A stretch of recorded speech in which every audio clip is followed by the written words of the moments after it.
বন্ধুরা কেমন আছো? আর একটি নতুন পর্বে তোমাদের সবাইকে স্বাগত। আগের পর্বে তোমরা দেখেছিলে কাঞ্চনজঙ্ঘার অপরূপ দৃশ্য। এই পর্বে তোমাদের সঙ্গে শেয়ার করব দার্জিলিং এর চিড়িয়াখানার সম্পর্কে। ঠিক আছে, তো ভিডিওটা স্কিপ না করে তোমরা দেখতে থাকো। দার্জিলিং চিড়িয়াখানা, যেটি Padmaja Naidu Himalayan zoological park নামে পরিচিত। এই পার্কটির নামকরণ করা হয়েছে সরোজিনী নাইডুর মেয়ে পদ্মজা নাইডুর নাম অনুসারে। ভারতের পশ্চিমবঙ্গের দার্জিলিংয়ে যে চিড়িয়াখানাটি অবস্থিত, এর আয়তন 67.56 একর স্থান জুড়ে। এই চিড়িয়াখানাটি চালু করা হয় 1958 সালে এবং 7000 ফুট উচ্চতায় অবস্থানের কারণে ভারতের সর্বোচ্চ উচ্চতায় অবস্থিত চিড়িয়াখানা হিসেবে প্রসিদ্ধ। চিড়িয়াখানাটিতে পাহাড়ি অঞ্চলের প্রাণী প্রজনন ব্যবস্থা করা রয়েছে। এখানে স্নো লেপার্ড, হিমালয় অঞ্চলের বিভিন্ন প্রজাতির নেকড়ে এবং লাল পান্ডা প্রভৃতি প্রাণীর সফল কৃত্রিম প্রজনন সম্ভব হয়েছে। এবার এই চিড়িয়াখানাটির প্রবেশ মূল্য কত এবং কবে বন্ধ থাকে সেটা দেখো, আমি স্ক্রিনের উপর দিয়ে দিয়েছি, তোমরা একটু দেখে নাও। এখানে 5 বছরের নিচে বাচ্চাদের কোনো টিকিট লাগে না। আমরা দেখো টিকিট কেটে যথারীতি ভেতরে প্রবেশ করে গেছিলাম। এবার খানিকটা এগিয়ে গিয়ে তোমরা ডান হাতে দেখতে পাবে একটা চিড়িয়াখানার সুন্দর করে ম্যাপ করা আছে। এই ম্যাপটা দেখলেই তোমরা বুঝতে পেরে যাবে যে কোথায় কোন পশু রাখা আছে।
এই চিড়িয়াখানাটি মূল আকর্ষণ হলো রেড পান্ডা এবং চিড়িয়াখানাটি রেড পান্ডা প্রোগ্রামের ক্ষেত্রে ভারতের সেন্ট্রাল জু অথরিটি এর কেন্দ্র হিসেবে কাজ করে।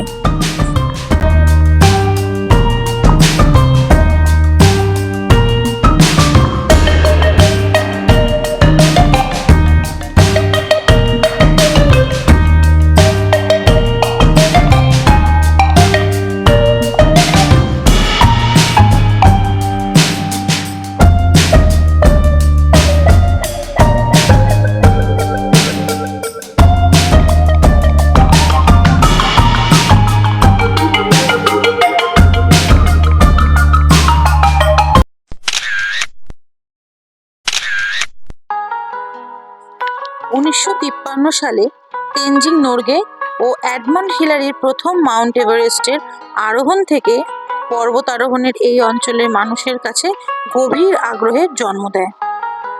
HMI-তে পর্বতারোহণের বিভিন্ন প্রশিক্ষণ দেওয়া হয়। এখানে নিয়মিত অ্যাডভেঞ্চার, বেসিক এবং মাউন্টেনিয়ারিং কোর্স শেখানো হয়।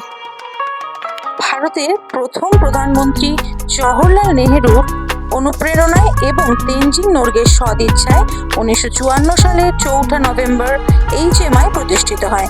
তেনজিং নোরগে HMI এর ফিল্ড ট্রেনিং এর প্রথম পরিচালক ছিলেন।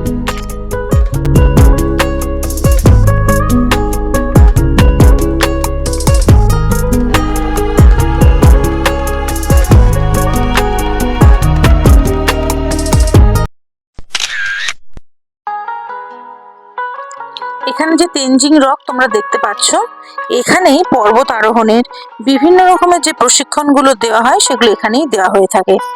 সম্প্রতি একটি খুব জনপ্রিয় বাংলা সিনেমার এখানে শুটিং হয়েছে। সেটি কোন সিনেমা তোমরা সবাই একটু কমেন্ট বক্সে কমেন্ট করে অবশ্যই জানাবে।